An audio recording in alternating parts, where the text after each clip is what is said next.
बहराइच हिंसा में आया नया एंगल। अखिलेश यादव ने बीजेपी पर लगाया आरोप। दंगे में बीजेपी नेताओं का नाम कैसे आया सामने।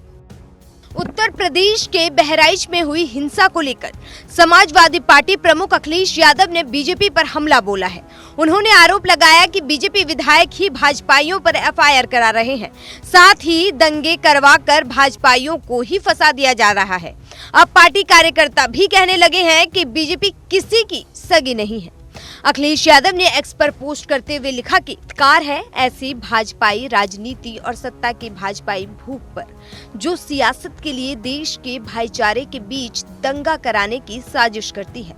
बहराइच हिंसा के मामले में हर दिन नए खुलासे हो रहे हैं, जिनसे भाजपा मुंह दिखाने लायक नहीं रही है। भाजपा के विधायक ही भाजपाइयों पर साजिश करने का एफआईआर दर्ज करा रहे हैं और दंगाई छुपे कैमरे के सामने सच उगल रहे हैं।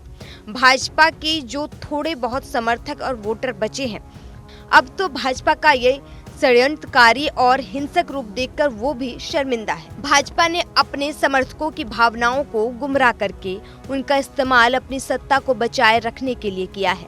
सच तो ये है कि भाजपा अपने ही लोगों के खिलाफ षड्यंत्र कर रही है। भाजपा भाजपाइयों से दंगे कराकर उन्हें ही फंसा दे रही है। तभी तो भाजपा का विधायक भाजपाइयों के खिलाफ रिपोर्ट लिखवा रहा है। अब तो भाजपाई भी कहने लगे हैं भाजपा किसी की सगी नहीं है। यूपी कहे आज का नहीं चाहिए भाजपा।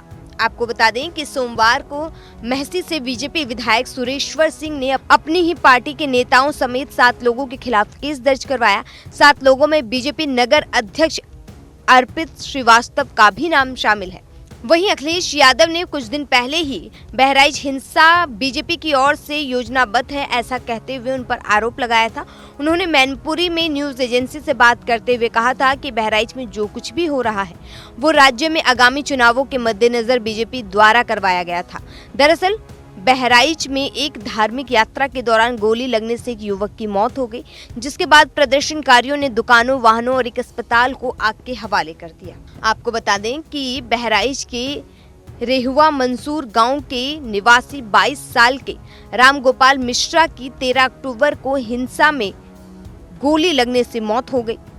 महाराजगंज में एक पूजा स्थल के बाहर तेज आवाज में संगीत बजाने को लेकर हुए विवाद के कारण सांप्रदायिक संघर्ष शुरू हुआ, जिसके बाद ये सांप्रदायिक हिंसा में बदल गया, जिसके कारण इलाके में आगजनी और तोड़फोड़ हुई।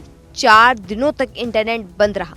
मिश्रा की हत्या कर दी गई। उसके बाद हिंसा के संबंध में 13 अक्टूबर से 16 अक्टूबर तक जिले में करीब 11 एफआईआर दर्ज की गई। लेकिन अब धीरे धीरे इस मामले में और हिंसा में नए खुलासे हो रहे हैं, जिसमें अब बीजेपी ही सवालों निशानों में घिरी हुई है। Bureau report, news 1 India.